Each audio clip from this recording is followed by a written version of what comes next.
Kuidas sinu hinnangul praegune telemaastik siis erineb sellest, kui sina tegid hästi populaarseid saateid, Miljoni saadet ja kas või seda Tõehetke ja loomulikult Kahvlit? Et mis need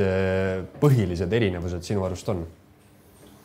Põhiline erinevus on see, et on peale kasvanud uued põlvkonnad, uut publikut. Et sellel ajal, kui me tegime kunagi noorte poisekistena Kiuriga alustasime Kahvli saadet, siis oli ju täiesti selge, et sellisele meist vanemale generatsioonile, kes olid üles kasvanud Rein Karemäe, Mati Talviku, Valdo Pandi ja selle seltskonnaga, nende jaoks oli mingid, mis vennad need sellised on, et mingi, mis televisioon see on või midagi seesugust. Ja ma arvan, et need, kes kasvasid üles Kahvliga ja selliste asjadega või pealtnägijaga, mis on nii-öelda minu põlvkonna televisioon.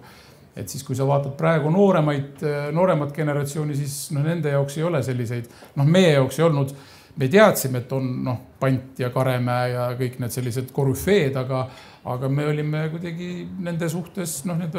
lugupidavad, aga mitte nii-öelda alandlikud või siis, et kuidagi, et umbes nii ei tehtud või teeme kuidagi teistmoodi nagu televisiooni peab tegema. Et ma arvan, praegu on täpselt samamoodi, et sellised nii-öelda pühaduse raamid on kuhugi mujale nihkunud. Ja selles ei ole küll televisioon süüdi ega need, kes seda teevad, vaid lihtsalt uus publik kasvab peale ja täna on see, et korra meil isegi oli mingi mõte, et äkki oleks see, et Kahvli saade sai siin mõni aeg tagasi 30. Et kellelgi käis mingi mõte läbi pea, vist TV3-st isegi tuli siuke ettepanek, et äkki teeks ühe saate. Ja siis me mõtlesime korra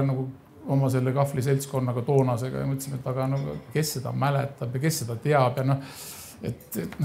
võib-olla ei ole vaja, et see on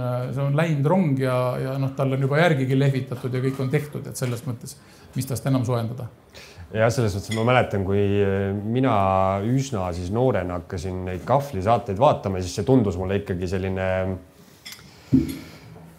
just kui sa siin võrdled vanade korüfeedega, et siis see tundus selline äge punk ja natuke reegleid rikkuv ja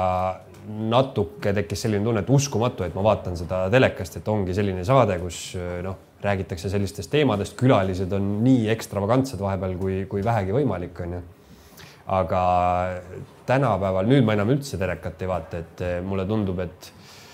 muusikasaated või sellised laulu mingisugused veidrad võistlused on täielikult hõlmanud ja ma ei saa aru, kas teleloome inimestel on nagu mõte kokku jooksnud, juhe kokku jooksnud, et mida teha või ma ei tea, miks on nagu üle ujutatud selliste laulusaadetega see meie televisioonimaastik. Ma ei oska kommenteerida, ma ka ei vaatanud, et ma ei tea, palju need on ja millised nad on, et selles suhtes ma ei ole viisakas, kui ma hakkan kommenteerima midagi, mida ma näinud ei ole või millest ma midagi ei tea, eks. Aga mis puudutab, kui korra veel hästi väike põige teha sinna Kahvlile tagasi, et siis oli selle Kahvli tegemise juures üheks väga meeldivaks ja selliseks toetavaks teguriks oli tegelikult Eesti inimene ehk televaataja ja sellel ajal elanud Eesti inimesed, see generatsioon, kes sellel ajal olid kuidagi ootasid, et kõik ju arvasid, et aastaks 2025 me oleme peaaegu nagu Šveits ja siuke lahe riik ja puha ja oleme, kus me oleme nüüd, eks ju.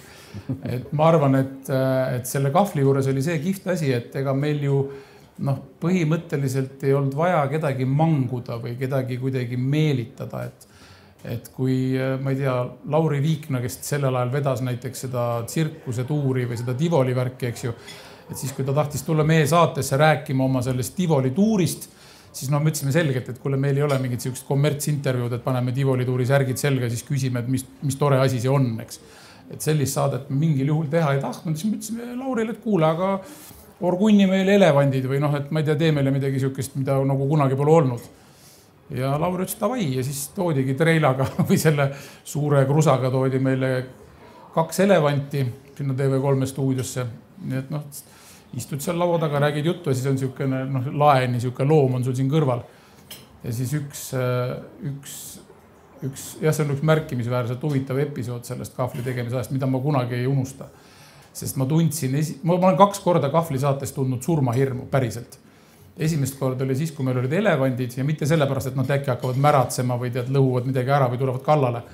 vaid seal oli see, et ühel elevandil tuli pärast pikka teekonda, kui ta ilmselt kahekesi mäletasid seal vagunis mingit reina, siis kui nad kohale jõudsid, siis üks otsustas stuudios sitale hakata lihtsalt. Ja sealt tuli siuke korralik, ikka siuke 2 aiakärutäit, siuke läbitöötanud põhukuhi tuli keset stuudiot. Ja ma istusin seal stuudios mingisuguse 5 meetri kaugusel elevandist ja mõtlesin, aga nüüd, kui ta pissijäda ka tuleb,